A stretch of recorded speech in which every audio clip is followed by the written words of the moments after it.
சுபானக மக்களை நம்மள பார்த்த மாதிரி பிக் பாஸ்க்கான இரண்டாவது ப்ரோமோ வந்திருக்கு. ஸோ இந்த ப்ரோமோ பார்த்தீங்கன்னா வீட்டுக்குள்ள பிக் பாஸ் நாமினேஷன் முடிவுகளை சொல்றாங்க. பட் என்ன பொறுத்தவரைக்கும் இந்த வாரம் யார் எவிக்ட் ஆக போறா அப்படிங்கிறது நம்மளால கெஸ்ஸே பண்ண முடியாது. ஏன்னு கேட்டீங்கன்னா வீட்டுக்கு மொத்தம் 12 பேர் இருக்காங்க. ஆனா 7 பேர் தான் நாமினேஷன்ல வந்திருக்காங்க. அப்ப மீதி 5 பேர் இருக்காங்க. அந்த 5 பேர்ல ஒரு 2-3 பேர் வந்து பெரிய தலைக்கட்டுகள், அவங்களுக்கான ஓட்டுகள் அதிகம்.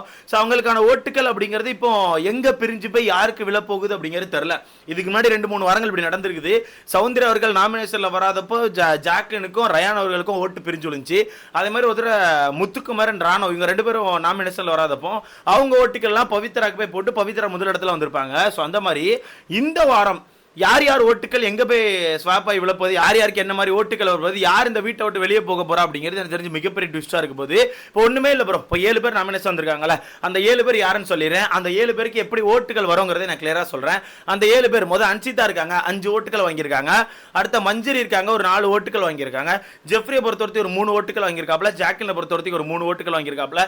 ராணுவ பொறுத்தவரைக்கும் ஒரு 3 ஓட்டுகள். பவித்ரா பொறுத்தவரைக்கும் ஒரு 3 ஓட்டுகள். விஷாலை பொறுத்தவரைக்கும் 2 ஓட்டுகள். ஓகேவா, மொத்தம் 7 பேர் நாமினேஷன் வந்திருக்காங்க. இந்த 7 பேர்ல எனக்கு தெரிஞ்சு எல்லாருமே நல்ல ஓட்டுகள் இருக்க ஒரு பர்சன்ஸ் தான். எனக்கு தெரிஞ்ச ஒரு 1-2 பேருக்கு மட்டும் தான் பெருசா ஓட்டுகள் இருக்காது. பட் இருந்தாலுமே முத்துக்குமாரன் அப்படிங்கிற ஒரு நபர் இந்த நாமினேஷன்ல இல்ல, சௌந்தர்யா அப்படிங்கிற நபர் இந்த நாமினேஷன் இல்ல, தீபக் அப்படிங்கிற நபர் இந்த நாமினேஷன் இல்ல, அருண் அப்படிங்கிற நபர் இந்த நாமினேஷன் இல்ல. அவர் ரயானை விட்டுலாம், ரயான் பிரச்சனையில் அவனுக்கு ஓட்டுகளே கிடையாது. இந்த 4 பேருக்கான ஓட்டுகள் எங்க போய் யாருக்கு விழப்போது, யாரை காப்பாற்ற போகிறது அப்படிங்கிறத இப்ப மேட்டரா இருக்கும் போது. ஓகேவா, இப்போ இந்த 4 பேருக்கான ஓட்டுகள் அப்படிங்கிறது பிரிஞ்சு யாருக்கும் விழாம இருந்துச்சுன்னா ரொம்ப ஈஸியா நம்மளால சொல்ல முடியும். இந்த வீட்டை விட்டு வெளியே போக போறது அன்சிதான், பவித்ரா தான். இந்த 2 பேர் தான் இந்த வீட்டை விட்டு வெளியே போவாங்க. பட் இருந்தாலுமே இப்போ ஒரு ட்விஸ்ட் வந்திருக்குல, இந்த ட்விஸ்ட் என்ன பண்ணனும்னா யாருக்கான ஓட்டுகள் எங்க போய் உள்ளனே நமக்கு தெரியாது. இப்போ எடுத்துக்காட்டுக்கு என்ன பொறுத்தவரைக்கும் சாரி மஞ்சரி அவர்களுமே வெளியே போறதுக்கான வாய்ப்புகள் அதிகமா இருந்துச்சு. இப்போ முத்துக்குமார் அவர்கள் நாமினேஷன் இல்ல அப்படிங்கிறதுனால முத்துக்குமாரனுக்கான ஓட்டுகள் கண்டிப்பா மஞ்சரிக்கு போகும். மஞ்சரி கண்டிப்பா காப்பாத்துவாங்க. ஏன்னு கேட்டீங்கன்னா மஞ்சரிக்கு ஓட்டுகள் இல்ல, இருந்தாலுமே மஞ்சரி இந்த வீட்டுக்குள்ள நல்லா கேம் ஆடிட்டு இருக்காங்க, நிறைய பேர் கிறுக்காக்கிட்டு இருக்காங்க, பயங்கரமா அடிச்சு ஆடிட்டு இருக்காங்க. அப்படி இருக்கும்போது மஞ்சரி அவர்களை சேவ் பண்ணி வச்சா இன்னும் 2-3 வருங்கள் அவங்களுக்கான கேமை சூப்பரா கொடுப்பாங்க. வீட்டுக்குள்ள எனக்கு தெரிஞ்சு டம்மியா இருக்க நிறைய டிக்கெட் வெளியே போகும். ஓகேவா, டம்மியா ஓட்டுகளை மட்டும் எங்க இருந்து வாங்கிட்டு இருக்கீங்க, திரும்ப வாங்கிட்டு இருக்காங்களா. சோ அந்த மாதிரி ஆட்கள் வெளியே போங்கன்னு எனக்கு தோணுது. என்ன பொறுத்தவரைக்கும் மஞ்சரி கூட ராணுவ கம்பேர் பண்ணால மஞ்சரி பெஸ்டா நான் பாக்குறேன்பா. ராணுவ இந்த வீட்டில் எனக்கு தெரிஞ்சு பெருசாலாம் பெர்ஃபார்ம் பண்ணல, ஒரு சில இடங்களில் ஒரு அட்டென்ஷனை தேடி ஏதோ ஒன்று பண்றான்னு தவிர பயங்கரமா பெர்ஃபார்ம் பண்றான். பயங்கரமான ஒரு பிளேயரான்னு கேட்ட வாய்ப்புகளே கிடையாது. அதான் நேற்று நைட்டே ஓப்பனா சொல்லிட்டாங்க, டைட்டில் கூட தூக்கிறதுக்கான வாய்ப்புகள் இருக்கு, அவ்வளவு காசு செலவு பண்ணிருக்காங்க, அவ்வளவுதான். ஸோ அந்த வகையில் அன்சிதா, மஞ்சரி, ஜெஃப்ரி, ஜாக்லின், ராணோ, பவித்ரா, விஷால் இருக்காங்கல்ல, இதுல முத்துக்குமரனுக்கான ஓட்டுகள் எனக்கு தெரிஞ்சு கண்டிப்பா மஞ்சரிக்கு போகும். ஓகேவா, அதே மாதிரி நம்ம சௌந்தர்யாக்கான ஓட்டுகள் இருக்குல்ல, சௌந்தர்யாக்கான ஓட்டுகள் தான் இப்ப எங்க பிரியனே தெரியல. ஏன்னா சௌந்தர்யா வந்து இப்ப ஜாக்லின் கிட்ட பெருசா க்ளோஸா இல்ல, ஜாக்லின் கிட்ட பெருசா பேசல.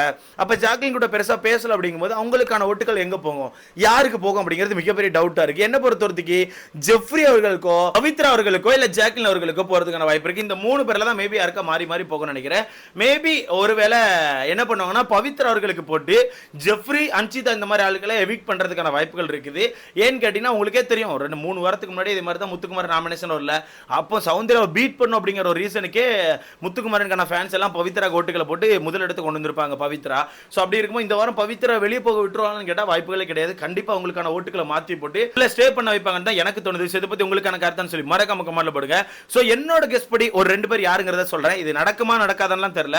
என்னோட கெஸ் படி மேபி ஜெஃப்ரி அவர்களை வீட் பண்றதுக்கான வாய்ப்புகள் இருக்குது. அடுத்த கட்டமா அன்சிதா அண்ட் ஜெஃப்ரி இவங்க 2 பேரை தூக்கிடுவாங்கன்னு தோணுது. ஏன்னு கேட்டீங்கன்னா ஜெஃப்ரி இந்த வீட்டுக்குள்ள இருந்தானா கண்டிப்பா டிக்கெட் ஃபினால வின் பண்ணி ஃபினாலே வரத்துக்கு வந்துருவான். அவ்வளவு தூரத்துக்கு இந்த சேனல் அவனை கொண்டு வருவாங்களா, அவ்வளவு தூரத்துக்கு இந்த சேனல் அவனை விட்டு வைப்பாங்களான்னு கேட்டா எனக்கு அங்கதான் மிகப்பெரிய டவுட் இருக்குது. ஆனா எனக்கு ஜெஃப்ரி மேல பெருசா நம்பிக்கை இல்ல. அடுத்தது அன்சிதா பொறுத்தவரைக்கும் நமக்கு அன்சிதா நிறையவே ஹர்ட் எடுத்துட்டாங்க. ஸோ மக்கள் மத்தியில் பயங்கரமா ஹர்ட் வாங்கிட்டாங்க. ஆனா எனக்கு தெரிஞ்ச அன்சிதா அவர்கள் இந்த வீட்டில் இருக்கிறதுக்கான வாய்ப்புகளே இல்லை. என்ன பொறுத்தவரைக்கு ஜெஃப்ரி அண்ட் அன்சிதா இந்த 2 பேரையும் தூக்கிடுவான்னு எனக்கு தோணுது. ஸோ உங்களுக்கான கருத்துன்னு சொல்லி மறக்காம கமெண்ட்ல போடுங்க. இன்னைக்கு கடுமையான போரிங்கா இருக்கு ப்ரோ, ஒரு மாதிரி கிறுக்காகுது. நான் என்ன பண்றேன், 3வது ப்ரோமோக்கு இதுக்கு அப்புறம் வரேன் சரியா. ஏன்னா ரொம்ப மொக்கையா போயிட்டு இருக்குது, எனக்கே ஒரு மாதிரி மண்டை கிறுக்காது. உங்களுக்கு எப்படின்னு தெரியல. ஸோ நம்ம அடுத்த வீடியோல சந்திக்கலாம்.